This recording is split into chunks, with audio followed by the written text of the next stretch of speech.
QQQ, QLD, TQQQ 투자자가 지금 가장 먼저 버려야 할 건 예측입니다. 시장이 오늘 1% 오를지, 내일 2% 빠질지, 이번 달에 전고점을 뚫을지 그걸 맞히는 게 실력이 아닙니다. 오히려 그걸 맞히려는 습관이 계좌를 망가뜨립니다. QQQ를 들고 있으면서 매일 금리를 맞히려 하고, QLD를 들고 있으면서 매일 나스닥 방향을 맞히려 하고, TQQQ를 들고 있으면서 매일 고점인지 저점인지 맞히려 합니다. 그런데 냉정하게 말하면 그건 투자라기보다 체력 낭비입니다. 아침에는 금리, 점심에는 환율, 저녁에는 고용지표, 밤에는 연준 발언, 새벽에는 선물지수, 이렇게 하루를 다 쓰고 나면 정작 제일 중요한 건 못 봅니다. 내가 이 하락을 버틸 수 있는가? 내 비중이 과하지 않은가? 현금이 남아있는가? 이번에 10% 빠지면 살 수 있는가? 이번에 25% 빠지면 버틸 수 있는가? 이번에 TQQQ가 40% 흔들리면 계획대로 움직일 수 있는가? 이걸 봐야 합니다. 오래 투자한 사람들은 결국 같은 말을 합니다.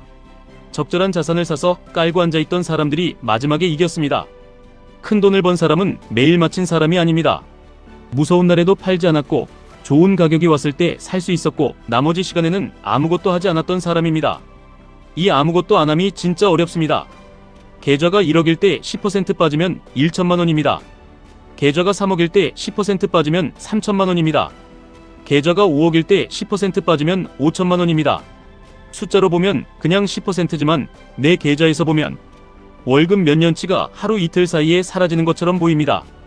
그래서 사람들은 버티겠다고 말하다가도 막상 빠지면 팔아버립니다. 상승장에서는 누구나 장기 투자자입니다. 상승장에서는 누구나 QQQ는 10년 본다고 합니다. 상승장에서는 누구나 QLD는 꾸준히 모으면 된다고 합니다. 상승장에서는 누구나 TQQQ도 비중만 지키면 된다고 합니다. 그런데 QQQ가 10% 빠지고 QLD가 20% 가까이 흔들리고 TQQQ가 30% 이상 흔들리는 구간이 오면 그때부터 진짜 본인이 나옵니다. 왜 샀는지 모르는 사람은 팝니다. 남의 말 듣고 산 사람은 팝니다. 현금 없이 몰빵한 사람도 팝니다. 대출까지 끌어온 사람은 더 빨리 팝니다. 반대로 살아남는 사람은 다릅니다. 그 사람은 처음부터 알고 있었습니다. 시장은 2년마다 10% 정도 조정을 줄 수 있다. 시장은 6년마다 25%급 하락도 줄 수 있다. 베어마켓은 반드시 온다. 다만 아무도 날짜를 모른다. 이 생각을 이미 머리에 넣고 시작한 사람은 하락장이 와도 덜 놀랍니다. 덜 놀라야 덜 망가집니다. 덜 망가져야 다음 상승장을 먹습니다. 여기서 중요한 건 하락을 피하는 게 아니라 하락을 견디는 구조입니다. 예를 들어 월 100만원. 투자자라면 평소에 100만원을 전부 TQQQ에 넣는 건 너무 거칠 수 있습니다. 반대로 100만원을 전부 현금으로 들고 기다리면 시장이 계속 오를 때 아무것도 못합니다. 그래서 구조가 필요합니다. 평소에는 QLD 60만원, TQQQ 20만원, 현금 20만원 이렇게 가져가면 시장이 오를 때 완전히 소외되지 않고 시장이 빠질 때 쓸 총알도 남습니다. 고점 대비 10% 하락하면 현금 20만원 중 10만원을 QLD에 넣습니다. 고점 대비 15% 하락하면 남은 현금 10만원 중 5만원을 QLD에 넣습니다. 고점 대비 20% 이상 하락하면 남은 5만원을 QLD와 TQQQ에 나눠 넣습니다. 금액이 작아 보여도 중요한 건 금액이 아닙니다. 반응 방식입니다. 오를 때 흥분하지 않고 빠질 때 얼어붙지 않는 구조를 만드는 겁니다. 월 200만원 투자자라면 더 구체적으로 나눌 수 있습니다. 평소 QLD 120만원, TQQQ 40만원, 현금 40만원, 10% 하락 때 현금 20만원 투입, 15% 하락 때 10만원 추가, 20% 하락 때 남은 10만원을 QLD와 TQQQ로 반반, 그리고 TQQQ 비중이 전체 계좌의 20%를 넘으면 새 매수는 멈춥니다. 25%를 넘으면 일부는 QLD나 현금으로 돌립니다. 이런 규칙이 없으면 TQQQ는 투자 도구가 아니라 감정 증폭기가 됩니다. 오를 때는 더 사고 싶게 만들고 빠질 때는 다 팔고 싶게 만듭니다. 이게 무서운 겁니다. TQQQ가 위험한 이유는 상품 이름 때문이 아닙니다. 내가 준비 없이 들고 있기 때문에 위험한 겁니다. 1억 계좌를 예로 들어보겠습니다. QQQ 50%, QLD 30%, TQQQ 10%, 현금 10%라면 구조가 있습니다. QQQ 5천만원, QLD 3천만원, TQQQ 1천만원, 현금 1천만원입니다. 이 상태에서 시장이 10% 조정되면 계좌가 흔들려도 현금으로 대응할 수 있습니다. 현금 1천만원 중 300만원은 QLD, 200만원은 TQQQ, 500만원은 더 큰 하락을 위해 남길 수 있습니다. 15% 하락하면 300만원을 추가로 QLD에 넣고 20% 하락하면 남은 현금 일부를 TQQQ에 넣을 수 있습니다. 그런데 처음부터 TQQQ 70%, 현금 0%라면 어떻게 될까요? 상승장에서는 빠릅니다. 하지만 하락장에서는 아무것도 못합니다. 계좌가 흔들리면 살 돈도 없고 버틸 마음도 줄어들고 결국 가장 싼 구간에서 팔 가능성이 커집니다. 그래서 진짜 돈은 수익률 숫자보다 비중에서 갈립니다. 예상 질문이 하나 나옵니다. 그럼 시장이 너무 비싸 보일 때도 계속 사야 하나요? 답은 단순합니다.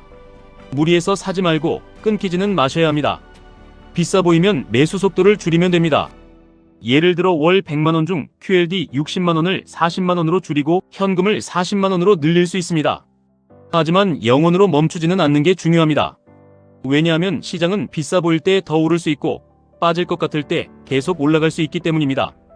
매수를 완전히 멈춘 사람은 오르면 못 사고 빠져도 못 삽니다. 오르면 이미 늦었다고 하고 빠지면 더 빠질 것 같다고 합니다. 결국 6개월, 1년, 2년을 그냥 보냅니다. 이게 가장 비싼 대가입니다. 또 하나의 질문이 나옵니다. 하락장이 오면 그냥 버티기만 해야 하나요? 아닙니다. 버티기만 하는 게 아니라 하락 전에 정한 규칙대로 움직여야 합니다. 10% 하락은 겁먹는 구간이 아니라 확인하는 구간입니다.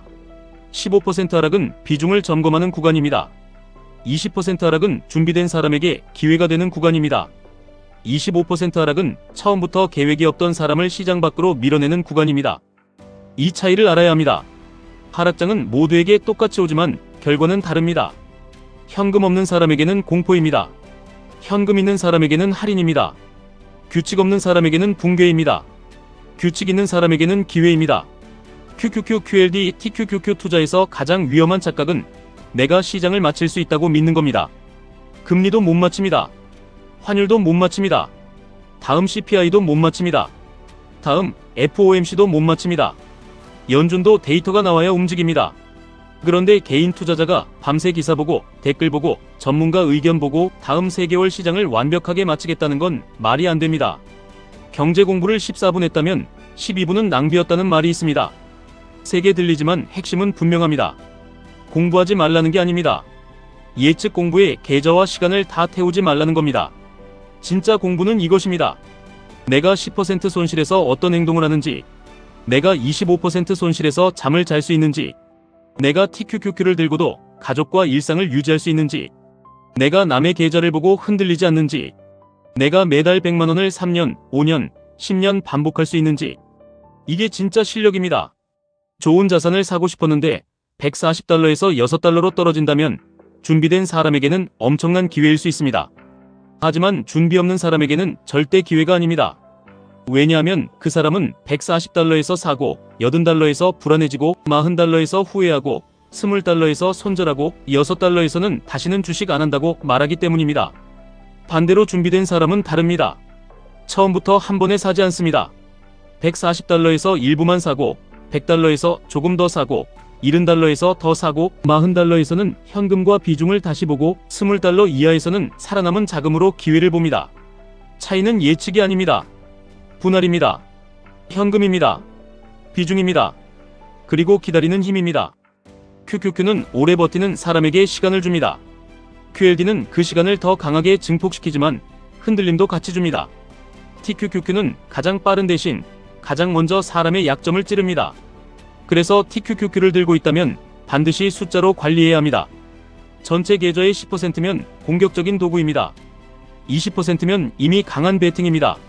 30% 이상이면 웬만한 사람은 하락장에서 버티기 어렵습니다. 본인이 강하다고 생각하지 마세요. 계좌가 빠지면 사람은 생각보다 약해집니다. 그래서 강한 사람처럼 투자하는 게 아니라 약한 나도 버틸 수 있게 설계해야 합니다. 오늘 결론은 이겁니다. 시장을 맞추려 하지 마세요. 시장 하락을 없애려 하지 마세요. 하락은 옵니다. 10% 조정도 오고 25% 하락도 오고 언젠가는 모두가 끝났다고 말하는 구간도 옵니다. 중요한 건 그때 내 계좌가 살아있는가입니다. QQQ가 빠져도 계속 들고 갈 수 있는가? QLD가 흔들려도 매달 살 수 있는가? TQQQ가 무섭게 빠져도 정해진 비중 안에서만 움직일 수 있는가? 이 세 가지가 답입니다. 예측이 틀려도 살아남는 계좌가 진짜 강한 계좌입니다. 하락장을 맞춰서 피한 사람이 부자가 되는 게 아닙니다. 하락장이 와도 남아있고 더 싸진 가격을 이용하고 다음 상승장까지 버틴 사람이 부자가 됩니다. 그 같은 하락도 누구에게는 붕괴이고 누구에게는 세일입니다. 그리고 그 차이는 오늘 정한 비중, 오늘 남겨둔 현금, 오늘 만든 규칙에서 결정됩니다. 준비 없는 하락장은 공포입니다. 준비된 하락장은 기회입니다. QQQQLD TQQQ 투자자는 이걸 절대 잊으면 안 됩니다. 시장이 빠지면 좋은 겁니다. 단 준비된 사람에게만 좋습니다. 지금까지 1분 투자 하이젠버그였습니다.